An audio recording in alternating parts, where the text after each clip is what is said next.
Good morning, good morning. It is day 371 of From Here to Jerusalem. I did the right thing yesterday, not leaving. Come 3 o'clock, it started thunder, lightning.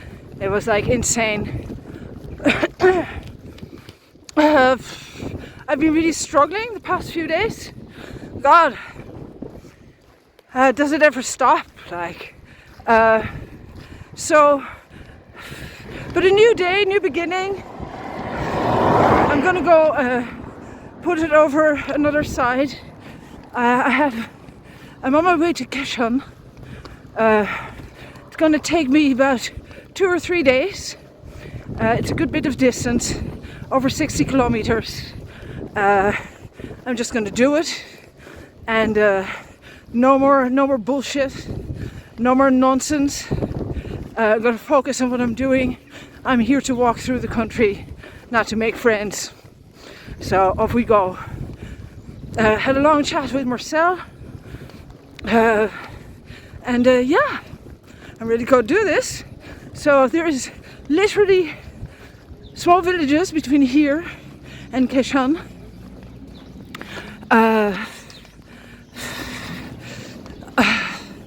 The story I'm now going to tell is that actually I'm married and my husband is meeting me in the next town, in the next big town, and I'm going to say that I'm here to make videos to show how beautiful Turkey is. We'll see what happens. If anybody again says to me, do I want to give them a blowjob, I'm just gonna fucking either punch them or maybe better, just turn around, tell them to go away, because it's really unsavory. I don't know. So that bit, I did have similar experiences in my 20s. I thought it would be better in my 50s. Actually, it's not. I don't know, I think this line in the sand is a bit bigger than the lines in the sand I've crossed in Europe. I thought I could easily do this, but that'll show you. What do I know? What do I know? Also, I think because I'm older, I find this whole thing about oh, but you're safe here with me, I find it really, ew. You know what? You're safe here with me because I'm in the hands of God. You know, but I'll find a way. I'll find a way of doing this. The country is beautiful. The food is good. The place I was staying, they're very respectful, very nice. No funny nutty stuff. I think part of the problem is that I can understand most of what's being said. If you don't understand it, they're smiling when they're talking about you. So you haven't got a clue what they're saying. But in my case I do. And it wasn't pretty. And it's not what I'm doing because, you know, I'm in my long skirt, I've got my boobs covered because they're constantly staring at them because of the pack. You know I look like an oddity, but it's been very uncomfortable. I'll get over it and I'll move on. Jerusalem is waiting. What can I say? This is what we're walking in. There's a bit of climbing here and there. 600 meters, 700 meters in total over the next 2-3 days. I'm just going to push on. We'll see what happens. I have enough charge to make camp tonight, maybe even tomorrow night. Worst case scenario, get on a little bus and head to Keshon, book myself into a place there. It's what it is. But I do have to say, I'm really disappointed. Because I was really looking forward to being here. I was really looking forward to practicing my Turkish, and like the highlights were amazing, you know, having lunch with that family, and it was amazing until her sister, I think, or her cousin came, and it became really uncomfortable again because they were saying things that weren't really nice. Yabancı, foreigner. Yeah. Talk to you later.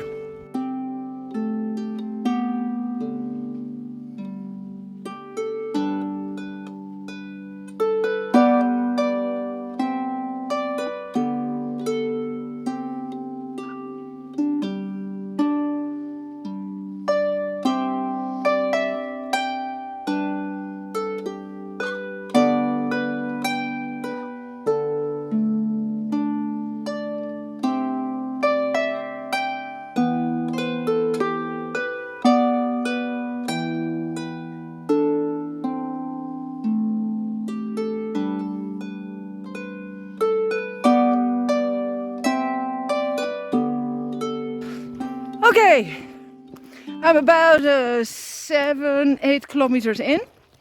I'm 3 kilometers from Hasanpinar, and so far the count: 3 kind offers for a lift. Well, one was a man who he said, "Do you speak German?" I said, "Yes, I do." And he said, "Passt." I said, "You worked in Austria?" And he said, "Yes, I did." He said, "Where are you going?" I said, "I'm on my way to Keşan and Izmir." He said, "But the Bundesweg is over there." I said, "Yeah, but I can't walk with the big." Then he said, "But this is like a long way." And I said, "Yeah, I know, but this is the road I've chosen." "But like, are you sure?" I said, "Listen, I've got a phone. Got satellite, the works, we can do this." I'm like, "Okay, good luck." The second one was creepy. Was I Russian? Would I get into the car? Where was I going? I was on the wrong way. I said, "I'm not on the wrong way, but this goes to the villages." I said, "Yeah." And I'm walking through the villages to Keşan. "Ah, you must be Russian. Where are you from?" I said, "I'm from Ireland." "Ah, but you came in now." I said, "No, thank you." And then he went on, and I said, "Just go away. Just drive on. I have to walk." Then a young man stopped, and he said, "Where are you going?" I said, "I'm going to Keşan." He said, but I said, "Yeah, I know. I'm taking the road past the villages." He says, "Okay, I understand. Just keep following this road." I said, "That's great." And now, just an old man, he jumped out of the car, opened the back door, said, "Lift?" I said, No, I have to walk." And he jumped back into the car and drove away. So far, so good. Looking forward to my first break. Hasanpinar, bit of water, maybe a cup of tea. Then we walk on. Süleymaniye is another 8 kilometers then. And then I have to decide if I'm going to go on or I'm going to go try and stay there. We'll see. There we go.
Good morning. Today is day 372 of From Here to Jerusalem, walking from West Cork to Jerusalem with a harp in your back. No harp on my back, no Jerry the stick. I'm here with Turken and myself, and we're drinking Jimbo. Then video. Video. Videoya çıkıyor. Yeah, and so she's saying hello to all of you. And Turken yesterday saw me on the road as she was driving to Uzunköprü, and I was thinking like, oh, here we go again, like another car, somebody's gonna stop again, and then I see this woman looking out of the car window, and I go like, oh my God, it's a woman, and I'm going like, ah. So then I arrive in Hasanpinar about an hour later. The young man who had stopped before, he had said to me, oh, there's a fountain and the water is really nice. And I'd stopped to drink a bit of the water. And then I went on and I walked into Hasanpinar, and I was turning the road. And then they went like, no, that's the wrong way. Where are you going? And I said, I'm going on to Suleimania. And they went like, no, you have to go over the hill, but you can have a cup of tea here. And so I said, yeah, a cup of tea would be really nice. I sat down, had a cup of tea. Next thing, there's this man in this tractor. He's coming by, and I said, and he says, come over. And I'm going, what? And he says, come here. I said, what? And he says, you're staying with us tonight. You can stay here and rest, and then you can go on tomorrow. You're not walking on today. And I'm thinking, what? And I go like, I need to think about this. He said, my wife told me, my wife saw you on the road, and she called me and she said, tell this woman if she wants to stay, she can come and stay. And I'm thinking, who would this be? And he went away with the tractor, and I said, let me think about it. And he came back, and I said, did your wife, is she in a black car? And he said, yeah. So you're staying with us, yeah? We're over there, and you're coming, you're staying, and... And I went like, I know who this was. Like, these were the two women in the car on the way to Uzunköprü. So I stayed here last night, and it's just unbelievable. I've been watching Turken make cheese, cow cheese, sheep's cheese. She was making butter in a big jar, and this is a homemade ayran. So my really sad first 2-3 days, which were really, really frustrating, I think it's over. I think by yesterday morning I left, and I was thinking like, how am I going to tell this story about how hard it was? To my big surprise, I'd been really looking forward to going into Turkey, and then I had this culture shock out of nowhere. I thought I knew what I was walking into, and it turned out to be completely different. And so now here I am. They offered for me to stay another day, and I went like, I should really walk on. And then we were having breakfast and went on and on and on. And yesterday evening we were sitting here with 4 women. There was a funeral going on. There is like praying going on. One is praying in a room. The other one is sitting over there. One is having a cigarette. They're all laughing. They're having a really good time. By the time breakfast comes this morning, I'm thinking, this is really wonderful. Like, and they're telling me how to get through the next few bits. I thought I was doing like this Zoominar with these ladies of the Confraternity of the Pilgrims to Rome on Saturday. Turns out it's on Sunday. And so today, washing clothes, learning about, I mean, when is the last time in Europe that you saw somebody just make cheese at home? Like, nobody does this because we have no access to milk that you can do that with, because it's all pasteurized, it's all sterilized, everything is clean, and who's got the knowledge? I think I'm gonna love this part. I think that if I actually can tap into this female thing, this is gonna be amazing. So bear with me. You're gonna be seeing a lot of white stuff because it's all, like this morning she was making like sheep's cheese, putting it into pots, and she was telling me that if there is microbe in there, but then you let it sit for a few months and it kills it all off. As it matures, the cheese actually sterilizes itself. I mean, I didn't know any of this. I know how to make cheese. I tried to make cheese and yogurt in Europe, and I never managed it because I've never managed to actually get, you know, even though I live in the countryside in West Cork, I'm not close enough to a source of untreated milk to be able to do any of this, or to get milk that is only pasteurized. So I'm gonna like watch and pay attention, and I'm sitting there with my jar, shaking the jar, and then she's checking and she goes like, yeah, you made butter. I'm looking at the butter, I'm thinking, that looks white. And of course, it's only at the beginning of the year, so there is very little color in the butter. The cream isn't yellow yet. I could cry of happiness. Like, I know I've been doing a lot of crying, but the tears are changing from tears of sadness and frustration to tears of happiness. Her 2 friends are amazing. They are just amazing. And then there is a grandmother here as well, who walks through the house. She just lost her 2 brothers there a few months ago. I mean, it's a balm for my soul, literally. What is interesting is that at home they speak like a mixture of Bulgarian and a form. It's not. It's a form of Yugoslavian and Turkish, and it's this entire mixture. Like, I was sitting there going like, what? I understand this and I don't understand that. But it's not the Bulgarian that you hear in Bulgaria. But they can understand the Bulgarians perfectly fine, and they can also understand the Serbs and the Croatians.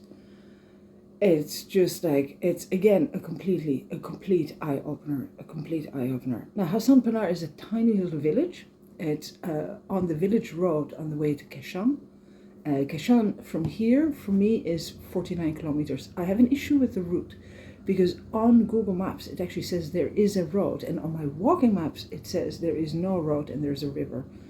I would love to take the road that Google Maps says, but if there's a river with all the water, it's been very cold here as well for the time of the year, and there's a lot of water been coming down. That's why it's so green, thank God, because it makes me feel amazing. It's much warmer though than it was a little bit further up north. Once I came out of the mountains in Bulgaria, once I left that mountainous, like that there is like a valley section.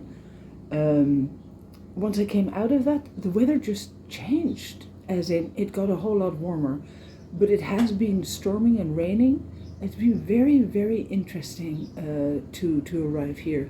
because it is, the landscape has changed. I'm back into this, actually in a sense is a little bit Irish, but a little bit steeper. It has that valley with the not too high, not too low, very, very gentle landscape. The land here is stony, but intensely farmed, but pretty old-fashioned, in a pretty old-fashioned way. There's a lot of grain being grown here. I assume it's durum, and there's so I've the Via Militaris, Via Diagonalis. It was all about Roman history. There's a lot of Roman history here as well, and on top of that, you've got Thracian history. Then you've got the Ottoman history as well. It is going to be amazing, and like the life in the villages is like this mixture of people with, modern cars, and some people are building small modern houses, but there is also that generation that stayed here in the 70s and 80s when everybody went to work in Germany and Holland and England and France. They are still alive and they still live a pretty traditional lifestyle. And there is a lot of knowledge here that, we could really all do with, I think. Village life here is more vibrant than it has been in the Balkan, because although people leave, they also leave people behind. So that means that often the women are still here, and with the older men, that's why the coffee houses are so full. The older men, they still work on the land. They all work together.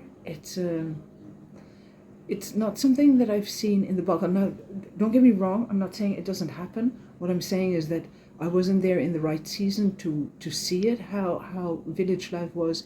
And most of the Balkan I actually spent heading from city to city, and I didn't see a lot of the villages. And the villages that I did see, most of them had emptied out because a lot of people, it's either European Union where people had moved west to work. Now here, there is a good few people who speak German because they work in Austria. I met this man yesterday, and he goes like, "But you're on the wrong road." And I said, No, I'm not on the wrong road. You're on the village road though. And I said, "Yes, I am, but it's a long way around." I said, "Yes, it is, but it can't be right." I said, "It is right because I'm walking." And then he said, "Das passt." And I said, "You worked in Austria." Like, I had to smile, like, and he goes, "Das passt. Ich habe in Österreich gearbeitet." So there you go. So clothes washed, drinking ayran, eating amazing food, watching cheese being made. Cow cheese takes about 5 weeks. Like, it was a type of, it's not like the Italian cheese, but it has a little bit of that chewy consistency. How do you call it? A mozzarella? But it's not mozzarella. And then the sheep's cheese, so that sits and it actually ferments. It's a form of fermentation. And this woman kind of does it in between, like doing the dishes, putting breakfast on the table, doing the dishes, having a chat, talking to the kids on the phone. We had a bit of music last night after the funeral, like, and all these women sitting on the floor, like having fun. All I can say is, I miss my girlfriends. Like, I really miss my girlfriends. I love them so much, and even more now that I'm watching other women like that community. It's just amazing. Okay, I'm gonna go on with my day, and I think we've arrived. I'm there, I'm being told how to do this, who to talk to, when to talk to. It's amazing. Talk to you later.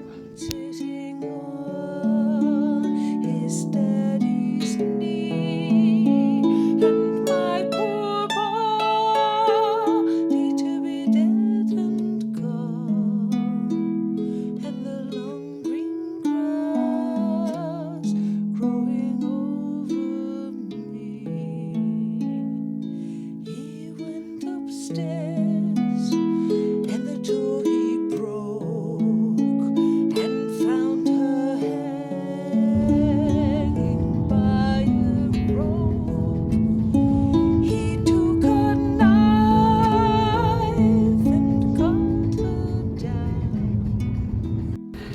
Right. So we've been on our way to back to Uzunköprü to deliver some cheese, but she didn't know where it was. So we went to get some greenery and stuff, and then we've been looking for this place where we have to deliver it, but she can't find it. Like. These words he found, oh, make my grave long, wide and deep. Put a marble stone on my head and feet, and in the middle a little dove, so the world may know that I died for love.